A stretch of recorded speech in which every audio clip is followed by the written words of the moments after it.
Es muy probable que alguna vez les haya pasado. Hay un enigma que la ciencia aún no pudo resolver y por más que estemos atentos y ya hayamos sido víctimas de aquella situación, el asunto no se resuelve. Parece que por instrucción general del Comité de Planillas y Formularios, es menester que el orden correcto de la recopilación de datos inicie con nuestro nombre y luego en el siguiente renglón o casillero nuestro apellido. Por alguna razón inexplicable, esta relación consigna-interpretación falla. Al menos en lo que a mí respecta he fallado de mil maneras distintas. Debe ser la piedra con la que más veces el ser humano ha de haber tropezado a lo largo de la historia. De la historia burocrática al menos. De todos modos siempre he podido corregir sin demasiados sobresaltos gracias a mi gracia. Soy de nombre Rodolfo y mi apellido es Va. Sí, Va. Como va, pero con B larga. Dependiendo de cuál fuese mi error, modificar o borrar dos letras siempre fue muy sencillo. Sobre todo porque la R y la B larga mayúscula son bastante parecidas dentro de una caligrafía estándar. Va, como va, pero con B larga. Las veces que he repetido esa frase a lo largo de mi vida. No quiero ponerme a imaginar realmente el calvario de mi amigo Ramón Hesmovic. Esas cuatro consonantes juntas al final eran, metafóricamente, ¿no?, los clavos de su cruz. Las caras de desconcierto de los profesores en primaria se contorsionaban un poco al tener que leerlo. ¿Hensmosowick? Preguntaban. Después de la pésima pronunciación, continuaban las risas del curso y la posterior corrección fonética del loco. Hesmonsky, respondía frustrado. Cuando pasó el tiempo conocimos las caras de los profesores de secundaria que al tener que escribirlo al dictado se convertían en obras de arte abstracto del mismísimo Petoruti. En esos casos, el loco Ramón recitaba un detallado instructivo memorizado como el Padre Nuestro, con H primero y al final S, W, K e Y. Era demasiado, más de cuatro consonantes juntas para mí merecían un apodo digno y salir definitivamente del circuito cerrado, frío y distante de nombrar a los compañeros por su apellido. Un hecho que tiene lugar en el colegio secundario y de uno no ser capaz de rodearse de las personas adecuadas puede proseguir hasta el final de nuestros días. Una cosa espantosa realmente. Así fue que, por características de su personalidad histriónica y electrizante, Ramón Hesmovic se convirtió en el loco Ramón, de una vez y para siempre. La verdad que he sido afortunado en ese aspecto. Otro que la tenía bastante difícil por la juxtaposición de vocales era el polaco Blager. Si bien no era complejo en su composición, la pronunciación era extraña. Lo he escuchado deletrear, pero no tanto como a Ramón. Estas cosas claramente no le pasaban a Mario Miguel López o a Marianito Canale, no señor. Ellos podían disfrutar sus adolescencias tranquilos y sin sobresaltos. Lo que más bronca me da es que esta herencia fortuita que recibimos como legado tiene en sus orígenes la ambigüedad de los procesos migratorios. Si uno se pusiera a pensar seriamente en los apellidos que se ha cruzado a lo largo de su vida, hay serias posibilidades de que el 95%, si no más, sean de origen italiano, español, francés, alguno que otro de Europa del Este o turco, pero en definitiva, y para encarrilar mi hipótesis, la mayoría importados del viejo continente.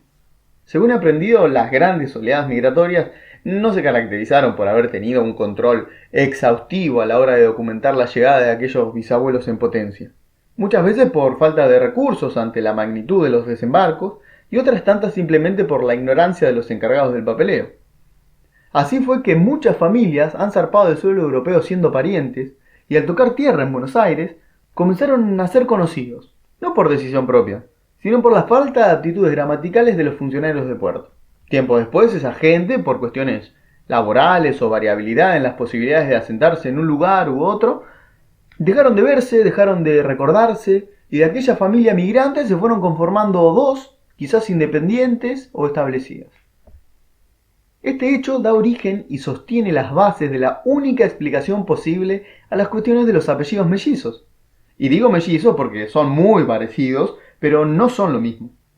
Rápidamente se me viene a la cabeza, solo pensando en mi secundaria, el caso de los Vergara con B corta y los Vergara con B larga, los Marcharotti, a secas como suena, y los Marchiarotti, ultratano con doble C de casa y doble T.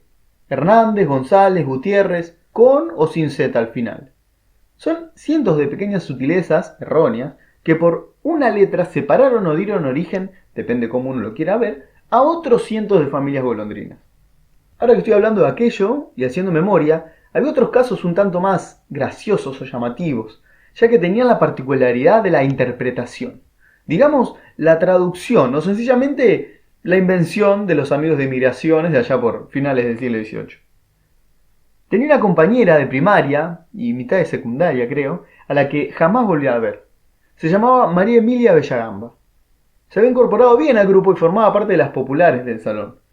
Morocha, de tez blanca, bien peinada, una chica de familia bien, como se decía por aquel entonces.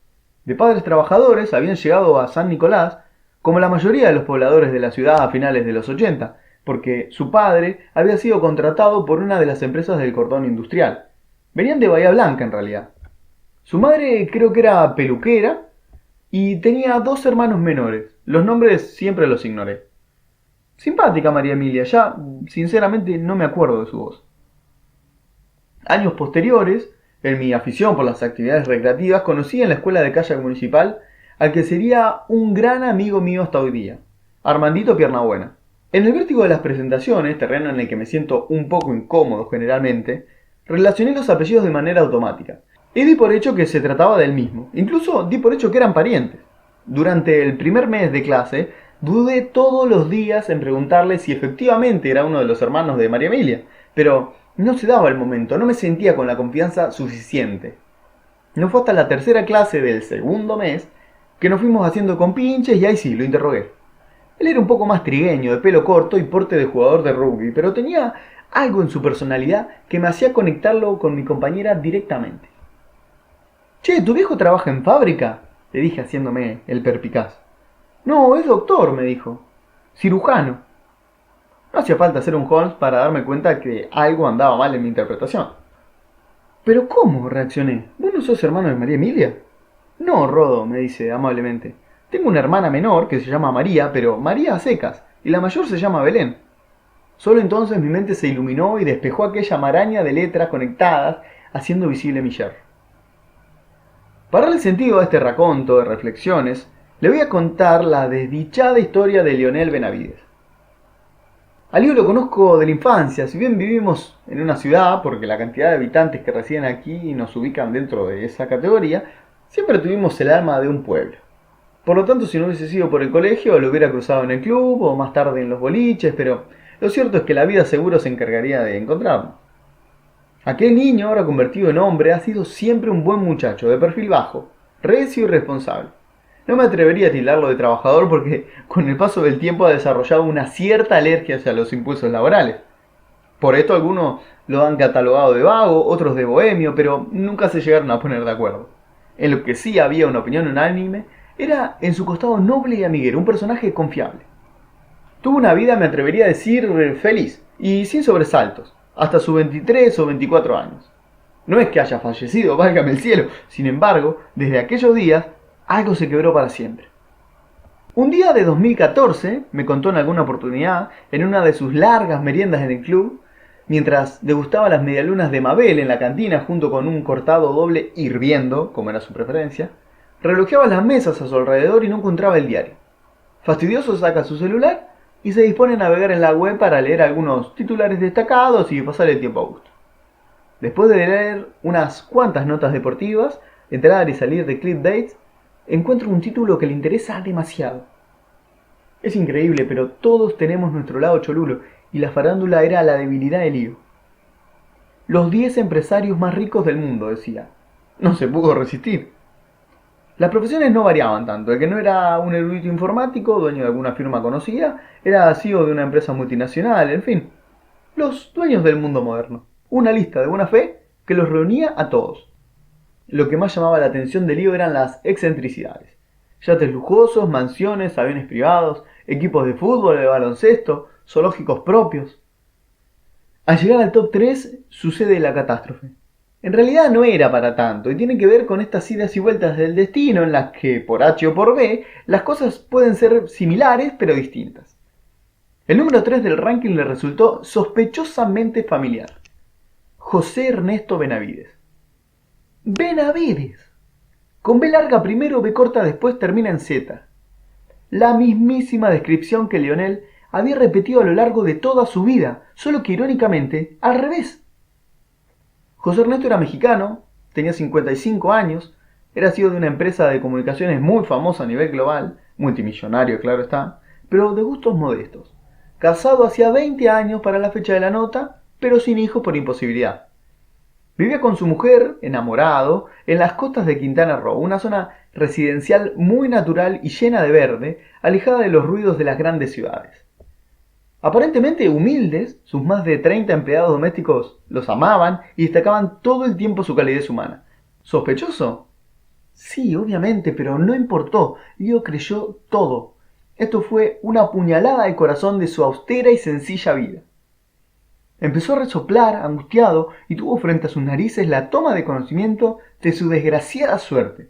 Vio como un error de ortografía, o más bien como un sutil reordenamiento de las letras que conformaban su apellido, lo había alejado de la estabilidad económica, de los lujos excéntricos, de 30 empleados domésticos, de poder seguir su vida despreocupada y dejar de ser criticado por sus vecinos actuales para pasar a formar parte de la envidia popular.